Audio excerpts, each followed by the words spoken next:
నమస్తే. ఇన్నాళ్ళు నన్ను సపోర్ట్ చేస్తూ, ఎంకరేజ్ చేస్తూ మీ ప్రేమని నాకు అందిస్తున్న ప్రతి ఒక్కరికి కృతజ్ఞతలు. అలాగే ఈ వీడియో కూడా ఖచ్చితంగా మీకు ఉపయోగపడుతుంది. లైక్, షేర్ అండ్ సబ్స్క్రైబ్ చేసి మీ సపోర్ట్‌ని నాకు అందించండి. అలాగే ఈ వీడియో పట్ల మీకున్న అభిప్రాయాన్ని కామెంట్ సెక్షన్‌లో కామెంట్ చేసి తెలియజేయండి. ఇప్పుడు వీడియోని చూద్దాం. నమస్తే. Welcome to our channel. నేను పద్మిని. ప్రస్తుతం మనతో పాటు ప్రముఖ ఆధ్యాత్మికవేత్త, వాస్తు జ్యోతిష పండితులు కేఎస్ఆర్ గారు మనతో పాటు ఉన్నారు. మాట్లాడదాం సార్. నమస్తే సార్. నమస్తే అండి. సార్, జ్యోతిష్యాన్ని చాలా ఏళ్ల నుంచి కూడా ప్రాక్టీస్ చేస్తూ ఉన్నారు కాబట్టి ఉన్నటువంటి నవగ్రహాలు కూడా వాటికి ఏదైతే పనిని ఇచ్చారో ఆ పనిని చక్కగా చేసుకుని వెళ్ళిపోతారు. అందులో ఇంక సందేహం లేదు. అయితే శని భగవానుడి గురించి మాట్లాడాల్సి వస్తే అత్యంత అపవాదులు పొందేది ఆయనే పాపం. బోల్డంత రాజయోగాన్ని ఇచ్చేది ఆయనే, అనవసరంగా అంటే క్వైట్ ఆపోజిట్ లో అపవాదులు పొందేది ఆయనే. అయితే ఏ రాశిలో గనక శని ఉంటే, మన జన్మజాతకంలో ఏ రాశిలో గనక శని ఉంటే ఖచ్చితంగా యోగిచ్చి తీరతాడు. అది ఏలినాటి శని రానివ్వండి, అష్టమ శని రానివ్వండి, ఆయన ప్రభావం ఎంతో కొంత తగ్గి ఈయన మంచి రిజల్ట్స్ ఇస్తారు అని అంటే మీ అనాలిసిస్ ప్రకారం ఏ రాశులకి ఇస్తారు సార్? తప్పకుండా మీరు అన్నట్టు ఏంటంటే ఏదైనా సరే చెడు జరిగితే పాపం అంటే శని పెట్టి పీడిస్తుందిరా అనుకోవటం, కొద్దిగా సుఖాల్లో ఎక్కువ ఉంటే కనుక వాడికి శుక్ర మహారదశ అంటాం అనేది పరిపాటి అయింది. ఎందుకంటే ఈయన పాపం శని పుట్టుకే ఆయన దురదృష్టమైన పుట్టుకలో పుట్టాడు. దానికి తగ్గట్టుగానే అలా దురదృష్టంగా ఈ అపవాదులు పొందటం అని. కానీ నిజంగా చెప్పాలంటే శని అత్యంత గ్రహాలన్నింటిలో కూడా అతి నిజాయితీ కలిగిన వాడు, కార్య పట్టుదల కలిగిన వాడు ఎవరు అంటే కనుక ఖచ్చితంగా శని. సరే, శనిని తిట్టడాన్ని లేదా మన పొగట్టాన్ని పక్కన పెడితే కనుక శని భయపడక్కర్లేదు ఎవరు కూడా. అంటే ఇప్పుడు ఏళ్ళ శని అనుకుంటారు, లేదా ఈ అర్ధాష్టమ శని అంటారు, అష్టమ శని అంటారు. సో 7.5 శని అనుకున్నప్పుడు మీరు చూసుకున్నట్టయితే కనుక ఆయన వక్రించి వెనక్కి వెళ్ళి ఇలా ముందుకెళ్ళి ఏదైనప్పటికీ కూడా యావరేజ్గా 8.5 ఏళ్ళు కూడా ఒక్కోసారి ఉండొచ్చు. పేరుకి 7.5 ఏళ్ళు అనొచ్చు. మళ్ళీ కొన్నాళ్ళు ఆగుతాడు అక్కడ, ఒకే చోట స్తంభన ఉండిపోతుంది కదా. 7.5 ఏళ్లలో స్తంభన కూడా ఉంటుందా? అందుకే ఇప్పుడు ఆల్రెడీ వక్రించి అక్కడే ఆగుతాడు, లేదంటే ఇంకా ముందుకెళ్తాడు కదా ఇంకో నక్షత్రంలోకి. సో కానీ అలా ఉండిపోవటం అనేది ఉంటుంది. ఒక్కోసారి వెనక రాశిలోకి వస్తాడు, మళ్ళీ ముందు రాశిలోకి రావాలి. ఇలాంటివన్నీ చూసినప్పుడు యావరేజ్ గా 8 నుంచి 8.5 ఏళ్ళు కూడా ఉండొచ్చు. పేరుకి 7.5 ఏళ్ళు అంటారు అయినప్పటికీ. అందుకని ఇక్కడ ఏమవుతుందంటే ఖచ్చితంగా మనకి 8.5 ఏళ్ళు అలా పీడిచేస్తాడు అని భయపడితే అంతకంటే అర్ధరహితం ఉండదు. సో ఖచ్చితంగా ఇందులో పెళ్లిళ్ళు అవుతాయి, తర్వాత మరి పెద్దవాళ్ళు ఒక తరం వాళ్ళు పోవచ్చు, అది వేరే విషయం. కానీ మంచి కూడా చాలా ఉంటది. ఏమిటి ఎల్నాట్స్ అని కాకపోతే పోకుండా ఉండటం అనేది లేదుగా.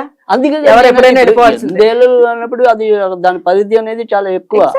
సో అందుకని ఇక్కడ వీళ్ళు ఏమనుకుంటారంటే నాకు ఏళ్ళనాటి అని వచ్చింది, మా వాళ్ళు పోయారు, ఇలా పోయారు, అలా పోయారు అనుకుంటాం. కానీ శుక్రమహాదశలో కూడా పోయేవాళ్ళు ఖచ్చితంగా శుక్రులో రాహులో శుక్రుడు రెండు కూడా డేంజర్. ఖచ్చితంగా 1 మైల్ పడుతుంది గ్యారంటీగా. నేను బోల మంది చార్ట్లో చూసి శుక్రులో రాహులో 1 మైల్ పడతాము, రాహులో శుక్రుడున్న 1 మైల్ పడతాము. సో అందుకని గ్యారంటీ అవి. తర్వాత గంగా నది స్నానం చేయాలన్నా రాహు అనుగ్రహం ఉండాలి. సో అందరూ శివుడు అనుగ్రహం అనుకుంటారు, కానీ మన జాతకం బట్టి చెప్పినట్టయితే రాహు అనుగ్రహం ఉండాలి. తప్పకుండా మనం నిరూపించవచ్చు. అంటే ఎవరైతే ఇప్పుడు ఇటీవల కాశీ వెళ్ళారనుకోండి, వాళ్ళు చార్ట్ ఇస్తే కనుక మనం ఈజీగా చెప్పచ్చు. అక్కడ గ్యారంటీగా రాహుతో ఏదో ఒక దశ నడుస్తుంటుంది.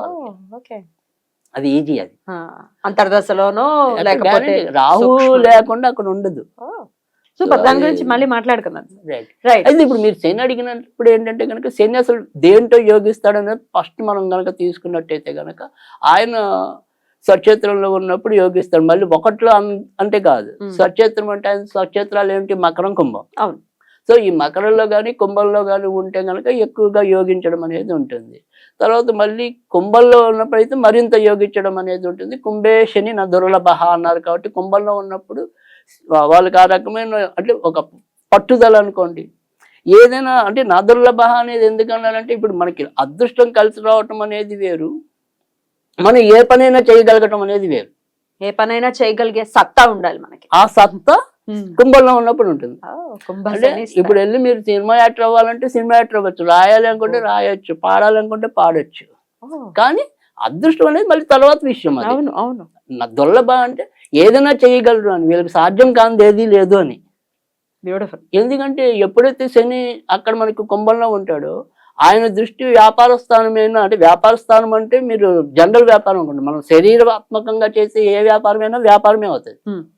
సో దాన్ని మనం ఈయన సింహాన్ని చూస్తాడు. ఆయన ఇక్కడ కుంభంలో ఉన్నప్పుడు ఆటోమేటిక్గా సింహాన్ని చూస్తాడు. అందుకని ఎలాంటి వాళ్ళైనా కూడా లొంగ తీసుకున్నానికి కూడా అవకాశాలు ఎక్కువ ఉంటాయి వీళ్ళకి, ఈ కుంభంలో ఉన్న వాళ్ళకి.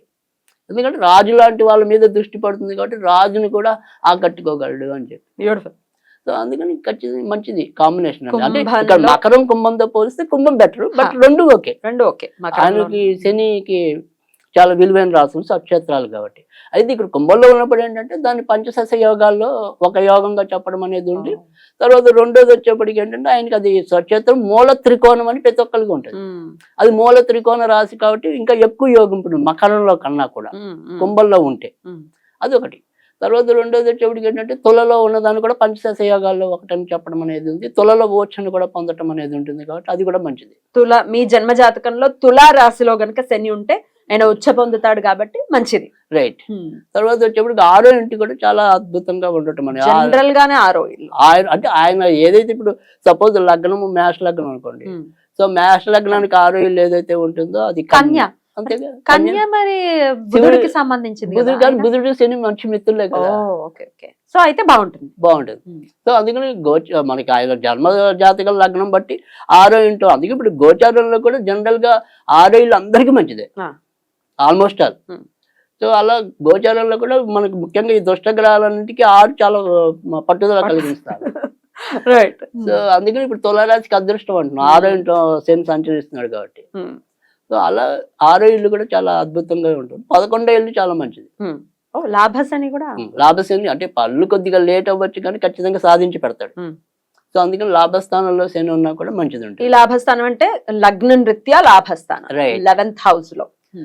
ఇప్పుడు మనకి కానీ అలా కాకుండా మాట్లాడాలంటే ఇప్పుడు సరే ఇలా వీళ్ళకి కొంతవరకు మనం తెలుసు అనుకోండి, ఏమీ తెలియకపోయినా కూడా కొంతవరకు అంటే నేను చెప్పే జనరలైజ్ గా వృషభానికి చాలా మేలు చేస్తాడు, వృషభ రాశికి. ఆయన ఎక్కడైనా ఉండనివ్వండి అనేది ఒకటి. తర్వాత మిథున రాశికి కూడా మేలు చేయటం అనేది ఉంటుంది.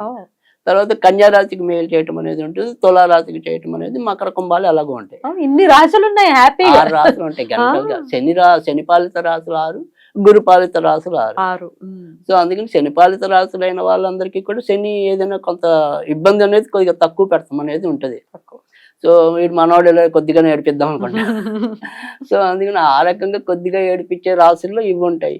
సో బాగా ఏడిపించే మిగతా రాశులు ఉంటాయి. మనం చెప్పని రాశులు ఏవైతే ఉంటాయో ఎక్కువ బాధ పెట్టడం అనేది ఉంటుంది. కనుక ఈ రకంగా శని ఉండడం అనేది, సో మనకి జాతక రీత్యా పక్కా చెప్పుకోవాలి అనుకుంటే మాత్రం ఇందాక చెప్పినట్టు మకరంలో కుంభంలో ఉండటం అనేది ఒకటి, తర్వాత 6వ ఇంట్లో ఉండటం అనేది ఒకటి, 11వ ఇంట్లో ఉండటం అనేది ఒకటి, తులలో అది. ఇవి మనకి మంచి స్థానాలు అని ఖచ్చితంగా కన్సిడర్ చేస్తారు. సో శని బాగుంటే జనాకర్షణ అనేది కూడా ఎక్కువ ఉంటది. మాస్ ఫాలోయింగ్ ఎప్పుడైనా సరే మీరు గుర్తించు, మాస్ ఫాలోయింగ్ అమితంగా ఉంది అంటే కనుక శని లేకుండా ఉండదు. చాలా మంది అంటే రవి ఉంటేనే ఇంత పెద్ద పలుకుబడి వస్తుంది, ఇంతమంది ఇది వస్తుంది అనుకుంటారు, కానీ వెనకాల ఉండేది ఖచ్చితంగా శనే ఉంటాడు అక్కడ. ఆ శని లేకపోతే ఆ మాస్ ఫాలోయింగ్ అనేది రాదు. సో శని అంటేనే సామ్య ఏమంటాం, అన్ని రకాల అంటే మంచి మంచి పారిశ్రామికవేత్తలు అందులోనే ఉంటారు, కష్టపడే కార్మికులు అందులోనే ఉంటారు. సో అందుకని ఎలా చూసుకున్నా అన్ని సుగుణాలు శనికే ఉంటాయి. ఇప్పుడు రవి ఉన్నాడు అనుకోండి, కొన్ని పనులు ఆయన సున్నితం, ఆయన చేయలేడు. శని అలా కాదు, సున్నితం కాదు, ఆయన హార్డ్ చేయగలడు, సున్నితంగా రెండు చేయగలరు. Right sir. అయితే మీరు చెప్పినట్టుగానే మా జన్మ జాతకంలో తులలోనే ఉన్నాడు శని, ఆయన రిజల్ట్స్ ఇవ్వట్లేదు. కుంభంలోనే ఉన్నాడు శని, ఆయన రిజల్ట్స్ ఇవ్వట్లేదు. మేమేం చేస్తే ఆయన పాజిటివ్ రిజల్ట్స్ మాకు వస్తాయంటే ఏం చెప్తారు? అంటే ఇక్కడ ఎప్పుడైనా మనకి ఏంటంటే దాని వివరంగా ఎప్పుడైనా నేను తెలియజేయాలంటే, అందుకని ఇక్కడ ఏంటంటే ఎప్పుడు సరే ఎందుకు యోగించు ఒకటి అంత మంచి యోగాల్లో ఉన్నా, అంటే ఈవెన్ ఈ యోగం అనే కాదు, గజేశ్వరి యోగం అవ్వచ్చు, ఇంకో యోగం అవ్వచ్చు, ఇలా ఎన్నో రకాల యోగాలు ఉంటాయి. ఈ యోగం పెద్ద ఫలించటం లేదు అంటే దానికి ఆన్సర్ ఇవ్వగలిగేది ఓన్లీ కేపీ మెథడ్ మాత్రమే. సో ఆ కేపీ మెథడ్ లోకి వచ్చేప్పటికి ఇప్పుడు సపోజ్ కుంభం ఉంది, అక్కడ కుంభంలో ఉండేప్పటికీ మనకి శతభిష నక్షత్రం అనేది ఒకటి ఉంటుంది, ధనిష్ట నక్షత్రం అనేది ఒకటి ఉంటుంది, పూర్వభద్ర నక్షత్రం అనేది ఒకటి ఉంటుంది. ఇక్కడ మరి ధనిష్ట నక్షత్రంలో ఉన్నప్పుడు కుజుడు ఎక్కడ ఉన్నాడు అనేది ఇంపార్టెంట్ ఉంటుంది, మళ్ళీ అలా చూసుకోవాలి. తర్వాత 2 నక్షత్రాలతో పోలిస్తే శతభిషం అనేది కొంతవరకు ఆయనకు ఏమంటాం రాహు మిత్రుడు కాబట్టి ఆ నక్షత్రంలో ఉంటే కొంత మంచి ఫలితాలు ఉంటాయి. ధనిష్ఠలో ఉన్నప్పుడు అంత మంచి ఫలితాలు ఉండకపోవచ్చు. కుజ నక్షత్రం. కానీ ధనిష్ఠలో ఎప్పుడు ఉంటే మంచిది అవుతుంది అంటే గనక ధనిష్ఠలో 3వ పాదంలో ఉన్నాడు అనుకోండి, ఖచ్చితంగా యోగింపు ఉంటుంది. ఎందుకంటే అది నవాంశంలోకి వచ్చేవాడికి తులాల్లోకి వస్తాడు. అంటే ఇక్కడేమో స్వక్షేత్రం అయ్యేది, అక్కడ ఓక్ష క్షేత్రం అయింది, ఖచ్చితంగా యోగి ఉంటుంది. సో ధనిష్ఠ 3వ పాదంలో ఉండాలి. పూర్వభద్ర అయితే పూర్వభద్ర అంటే మిశ్రమ ఫలితాలు ఉంటాయి జనరల్ గా చెప్తున్నాం మనం అంతవరకే. అదే వాళ్ళకి అనుకోకుండా ఇప్పుడు పూర్వభద్ర అక్కడ గురుడు ఉన్నాడు, గురుడు మళ్ళీ ఏమంటారు లాభస్థానంలో ఉన్నాడు అనుకోండి, లాభస్థానంలో ఉన్న గురుడు నక్షత్రంలో ఉంటాడు కాబట్టి ఆ లాభాలు శని ఇవ్వాలి కాబట్టి ఖచ్చితంగా మంచి చేస్తాడు. ఇంత అక్యురేట్ గా కేపీ పద్ధతిలో మాత్రమే సాధ్యం అవుతుంది. సో పైగా నాకు అది ఎన్నో ఏళ్ళగా అది అలవాటు అయిపోయింది కాబట్టి నేను అంత సాటిస్ఫై కాలేకపోవచ్చు మామూలుగా చెప్పడానికంటే కనుక. అయినప్పటికీ కొంచెం వాళ్ళకి ఏదైనా సరే సబ్జెక్ట్ ఇవ్వాలి అనేది కొంత బేసిక్ కొంత నాలెడ్జ్ అనేది అందివ్వాలి అని మనం చేస్తున్న ప్రయత్నం. నాలెడ్జ్ తో పాటు రెమెడీ కూడా చెప్పండి సార్, ఎట్లా ఆయన అనుగ్రహాన్ని పొందొచ్చు? శని అనుగ్రహం పొందటం అంటే కనుక ఖచ్చితంగా అంటే ఇప్పుడు మనం చాలా మందికి తెలియనిది ఏంటి అంటే కనుక ముసలి వాళ్ళు ఈసడిస్తుకుంటూ ఉంటారు. సో ముసలి వాళ్ళ మీద అత్యంత ప్రభావం చూపించే వ్యక్తి శని. సో వాళ్ళతో కొంచెం మర్యాదపూర్వకంగా, మీకు ఇష్టం లేదు వాళ్ళతో ఉండటం, కనీసం తిట్టకండి లేదా హీనంగా చూడకండి, కామ్గా ఉండండి. వాళ్ళు తిట్టుకుంటే తిట్టుకున్నారు, అది వాళ్ళ పద్ధతి, ఇది మన పద్ధతి అనుకోవటమే.